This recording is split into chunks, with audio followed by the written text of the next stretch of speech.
복된 주일, 주의 전으로 참 잘 나오셨습니다. 우리 하나님 미리 준비해 두신 풍성한 은혜가 말씀을 전하는 저와 듣는 여러분들 모두에게 가득히 임하는 시간 되길 간절히 소원합니다. 요즘 참 날씨가 덥습니다. 그래서 많은 사람들이 이렇게 이야기를 하죠. 더워 죽겠다. 오늘같이 비가 많이 오는 날에는 혹시 오시면서 무심결에 이렇게 이야기하진 않으셨는지요? 비 많이 와서 죽겠다. 그렇지 않아도 죽겠다는 말을 많이 입에 달고 사는 사람들인데 하나가 더 이렇게 추가된 것이죠. 돈 없어 죽겠다, 자식 때문에 죽겠고, 몸이 아파서 죽겠고, 직장 때문에 죽겠고, 사업이 안 풀려서 또 죽겠고. 가만 보면 우리가 살고 있는 이 세상은요, 정말 죽겠다는 고백으로 가득한 것만 같습니다. 그렇다면 왜 세상을 살아가는 많은 사람들의 입에서 죽겠다는 말이 그치지 않을까? 그 이유는요, 많은 사람들이 이 땅에서 추구해 나가는 많은 것들이 실상 그들을 살려주지 못하고 있기 때문인 것입니다. 그것 있겠다 싶으면 살 것 같아서 그것에 올인하면서 덤벼드는데 결과적으로 그것이 사람들을 살려주지 못하니까 그저 힘들고 죽겠기만 한 것이죠. 오늘 이런 상황에 처해 있는 이 땅의 인생들을 향해서요, 우리 하나님 초청의 메시지를 보내십니다. 살려줄 테니까 빨리 와라.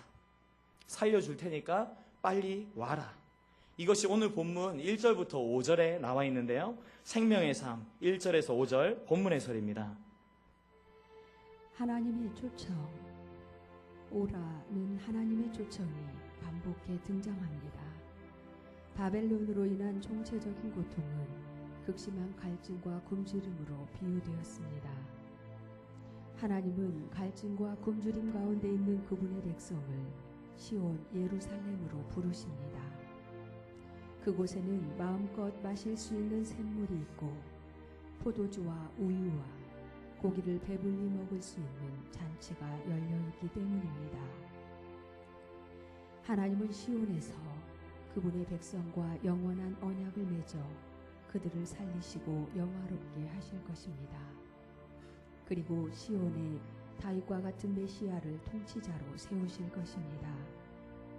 그는 세계의 인도자와 통치자가 되어 하나님이 주신 영광과 권세로 만민과 열방을 인도하고 통치할 것입니다. 이 예언과 초청은 예수님의 말씀과 요한계시록에 인용되면서 장차 완성될 주님의 통치를 소망하게 합니다. 내 영혼은 해결되지 않은 갈증과 굶주림을 느끼고 있습니까? 그것을 어떻게 해결할 수 있습니까? 아멘. 우리 함께 1절을 다 같이 읽겠습니다. 시작.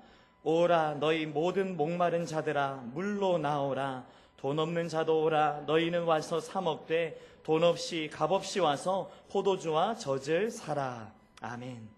죽겠다는 인생들에게 우리 하나님 말씀하시죠. 와서 사 먹어라. 돈 없이 값 없이 사 먹어라.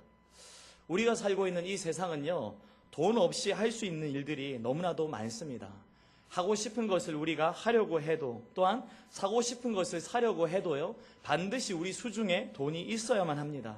그리고요, 돈이 많으면 많을수록 원하는 것을 더 많이 가질 수가 있습니다. 그래서 사람들은요, 돈 모으는데 혈안이 되어 있고요, 심지어 돈을 신처럼 섬기기까지도 하는 것입니다. 그런데 오늘 본문에 우리 하나님 뭐라고 말씀하십니까? 값없이 사라 말씀하십니다. 값없이 물과 포도주와 젖을 사라 이렇게 말씀하시는 것이죠. 특별히 여기서 물과 포도주와 젖은요, 우리 하나님께서 인간을 위해 예비해 두신 구원과 영생을 상징하는 것인데요, 우리 하나님은 이것을요 공짜로 주시겠다 말씀하시고 있다는 것입니다. 오늘날 같이 물질주의가 팽배한 이 시대 가운데서 사람들은 돈으로 가치를 판단하려는 경향이 짙습니다. 그래서 비싸면 가치가 있는 것, 그런가 하면 값이 싸면 가치가 없는 것으로 여깁니다. 그런데 오늘 우리 주님께서요, 구원과 영생을 값없이 사라 이렇게 말씀하고 계시다는 것입니다. 이것은 세상의 기준에 따르면요, 구원이 마치 값싼 것, 가치가 없다는 어떤 그런 것으로 우리에게 받아들여지는데요. 그렇다면 구원이라는 것이 가치가 없는 것일까요? 절대 그렇지 않습니다. 만약에 돈이나 재물로써요, 이 구원을 얻을 수 있다면, 살 수 있다면, 이 땅의 부자들은요, 전 재산을 다 바쳐서라도 그것을 얻으려고 할 것입니다. 그럼에도 불구하고 우리 하나님께서 이렇게 가치 있는 구원을 값없이 사라고 하시는 이유가 무엇인가? 바로 이 구원이라는 것이요, 그 갖고 있는 가치가 아무리 많은 값을 주어도 살 수 없을 만큼 대단하고 소중하기 때문인 것입니다. 인간이 반드시 얻어야만 되는데 인간의 힘과 능력으로는 결코 이것을 살 수가 없기 때문에 하나님의 편에서 준비해서 거저 주시지 않으신다면 얻을 방도가 없기 때문에 하나님은 거저 주시겠다고 하시는 것입니다. 그렇게 하나님께서 거저 주시기 위해서요, 대신 치르신 값이 있는데요, 그것이 무엇입니까? 바로 당신의 아들 예수 그리스도를 인간의 몸으로 이 땅에 보내시고 세상에서 갖은 고초와 괴로움 당하게 하시고 결국 십자가에 죽게 하신 것입니다. 여러분, 천하보다 귀한 것이 사람의 생명이죠. 하물며 그보다 더 귀한 하나님의 아들의 생명을 값으로 지불한 이것은요, 이 땅의 그 어떤 것으로도 값을 치를 수가 없는 수준인 것입니다. 쉽게 말해 이 세상을 다 가진 부자가 있다 할지라도 그 모든 것 다 갖다 바친 값을 지불한다 할지라도 이것을 살 수가 없다는 것이죠. 왜냐하면 제값에 미치지 못하기 때문에. 그래서 우리 하나님 우리에게 이렇게 말씀하십니다. 오라 너희 모든 목마른 자들아 물로 나오라. 돈 없는 자도 오라. 너희는 와서 사 먹되 돈 없이 값없이 와서 포도주와 젖을 사라. 간절히 바라기는 예수 그리스도를 통해 준비되어진 하나님의 은혜를요, 값없이 사서 취하는 저와 여러분들 되시길 간절히 소원합니다. 아울러 우리가 여기서 주목해야 할 것은요, 와서 사라고 하신 부분이에요. 분명히 이것이 값이 없다고 하셨는데 와서 사야만 한다는 것이죠. 자, 그렇다면 값이 없는데 어떻게 사야만 하는 것인가? 바로 믿음으로 사야만 한다는 것입니다. 그렇다면 어떤 믿음입니까? 바로 예수 그리스도의 십자가 대속의 은혜에 대한 믿음인 것입니다. 필히 명심하셔야 됩니다. 거저 없는 구원이지만 믿음 없이는 얻지 못한다. 그러면 믿음이라는 것은 어디로부터 나옵니까? 믿음은 들음에서 나며 들음은 그리스도의 말씀으로 말미암는 줄로 믿으시기 바랍니다. 따라서 사랑하는 여러분, 말씀이 선포되는 예배의 현장 가운데 일평생 파묻혀 사시는 복이 있으시길 주님의 이름으로 축원합니다. 예배가 우리에게 믿음을 더하여 주고요, 예배가 우리의 영혼을 살리는 것입니다. 예배 자리에서 선포되는 하나님의 말씀을 듣는 것이 축복의 지름길인 줄로 믿으시기 바랍니다. 이 믿음 갖지 못한 사람이요, 구원을 얻지 못하니까 자꾸만 시도하고 있는 수고가 무엇입니까? 바로 세상에 헛된 것을 얻어보려고 하는 수고인 것입니다. 헛된 것을 사보려고 하는 수고인 것입니다. 우리 모두 2절을 읽겠습니다. 시작. 너희가 어찌하여 양식이 아닌 것을 위하여 은을 달아주며 배부르게 하지 못할 것을 위하여 수고하느냐? 내게 듣고 들을지어다. 그리하면 너희가 좋은 것을 먹을 것이며 너희 자신들이 기름진 것으로 즐거움을 얻으리라. 아멘. 믿음으로 구원을 얻지 못한 사람들이요, 어떤 수고를 한다고 하는가 하니까 양식이 아닌 것을 위하여 은을 지불하는 수고를 한다는 것입니다. 얼마나 어리석습니까? 그 값을 주고 물을 사고 포도주를 사고 젖을 사야 되는데 그 비싼 은을 주면서요, 양식이 아닌 것, 배가 불러지지 않는 것을 산다는 것이죠. 얼마나 안타깝습니까?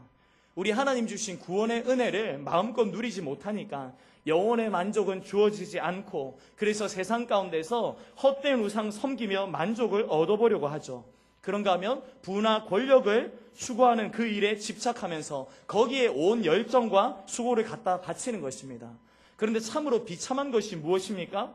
그것 얻으려 애쓰면 애쓸수록, 수고하면 수고할수록 더 갈증만 난다는 것입니다.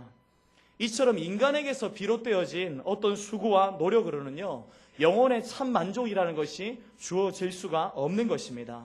영혼의 참된 만족, 이것은 오직 하늘로부터 내리는 은혜로만 주어지는 것인데요, 이 하늘로부터 내려지는 은혜, 이것이 바로 예수 그리스도이신 줄로 믿으시기 바랍니다.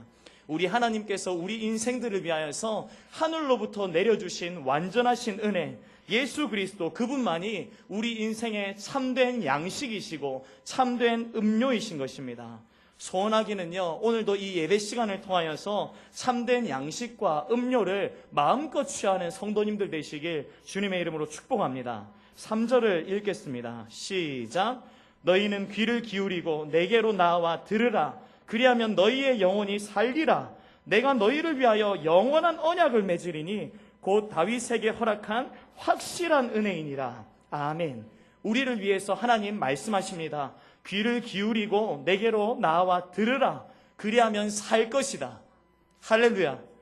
하나님께 나와 귀를 기울이면서요, 말씀을 듣게 될 때 말씀이 육신이 되어 이 땅에 오신 예수 그리스도 우리 안에 들어오시게 되고요, 우리 영혼에 힘을 주시고 우리 영혼에 회복을 주신다는 것입니다. 이 일이 반드시 이루게 되는 그 근거가 무엇입니까? 3절 말씀처럼 우리 하나님께서 우리를 위해 영원한 언약을 맺으셨기 때문인 것입니다. 성경에 나타나는 하나님과 백성들과의 관계는요, 언약으로 맺어진 관계입니다. 그래서 출애굽한 이후에 이스라엘 백성들을 시내산으로 불러 모으시고 하나님께서는 그들에게 계명을 주세요. 그리고 그 계명들을 약속 삼아서 나는 너희의 하나님, 너희는 내 백성, 이렇게 선언하셨던 것입니다. 그런데 이 언약에 한계가 있는데요, 당사자인 인간이 이 언약을 이행하지 않으면 파기되고 만다는 것입니다. 그래서 우리 하나님께서는요, 인간들이 이 언약을 파기할 때마다 인간들을 징계하셨고요, 그럼에도 불구하고 인간들을 포기하지 않으셨기 때문에 언약 파기될 때마다 언약을 갱신해서 새롭게 다시 주시곤 하셨다는 것입니다. 그런데요, 지금 주시겠다는 이 언약은 이전과는 완전히 차원이 다른 언약인 것입니다. 하나님을 거역하면서 불순종했던 까닭에 하나님께 버림받았던 사울의 경우와 다른 사무엘하 7장에서 다윗에게 주셨던 언약인데요, 그 나라와 후대가 하나님의 보호와 은혜 아래서 영구하게 될 것이라는 약속, 그것의 성취로서 주어진 언약인 것입니다. 따라서 이것은요, 인간의 편에서의 이행 여부와 상관없이 영원히 효력을 발휘하는 영원한 언약인 것입니다. 그럴 수밖에 없는 이유, 확실한 이유 무엇인가? 바로 언약의 중보자 되시는 예수 그리스도의 중보 효력이 영원하기 때문인 것입니다. 언약의 중보자 되시는 예수님을 우리 하나님은 우리에게 무엇으로 삼아주셨는가? 4절과 5절입니다. 시작. 보라, 내가 그를 만민에게 증인으로 세웠고 만민의 인도자와 명령자로 삼았나니 보라, 내가 알지 못하는 나라를 내가 부를 것이며 너를 알지 못하는 나라가 내게로 달려올 것은 여호와 내 하나님 곧 이스라엘의 거룩하신 이로 말미암음이니라. 이는 그가 너를 영화롭게 하였느니라. 아멘. 우리 하나님께서는요, 그 예수님을 가장 먼저 증인으로 삼으셨습니다. 이 땅의 만민들에게 천국 복음을 증거하게 하신 것이죠. 그리고 예수 그리스도 증거하신 천국 복음을 듣고 하나님의 백성된 저와 여러분들의 인도자로 또한 삼아 주셨다는 것입니다. 오늘도 그분이 우리의 인도자 되시기 때문에 예배 자리에서 그분의 말씀에 귀를 기울이고 있는 줄로 믿습니다. 뿐만 아니라 그분은요, 우리에게 명령자가 되십니다. 그래서 택한 하나님의 백성에게 사명을 주고 계시는 것이죠. 그 사명 따라 우리가 살고 있는 것이고요, 장차 이 땅에 완전하게 이루게 될 하나님의 영원한 나라 가운데 왕으로 오셔서 완전한 명령자로 세세토록 통치하시는 예수님이신 것입니다. 사랑하는 성도 여러분, 우리 하나님은요, 만물을 지으신 전능하신 분이십니다. 모든 것을 소유하신 만유의 주님이시고요, 따라서 이분께서 베푸시는 구원이야말로 확신하고 완전한 것인데요, 이것을 우리에게 거저 베풀겠다 말씀하셨다는 것입니다. 따라서 오늘 저와 여러분들은 이것을 받되 오로지 그리스도를 통해서만 거저 받게 되는 줄로 명심해야 할 것입니다. 또한 뿐만 아니라 앞으로도요, 그리스도를 통해서만 이런 하늘의 신령한 유익들을 얻을 수 있다는 것 명심해야만 할 것입니다. 소원하기는 늘 그리스도 안에 거하시면서 예배에 파묻힌 인생 되셔서 예배 때마다 주님 주시는 증거를 받고 인도를 따르며 명령에 순종함으로써 평안과 행복, 좋은 것과 기름진 것으로 공급받으시는 까닭에 죽겠다는 이야기를 그치고 살겠다 고백하며 감사하시는 하나님의 백성들 다 되시길 주님의 이름으로 축원합니다.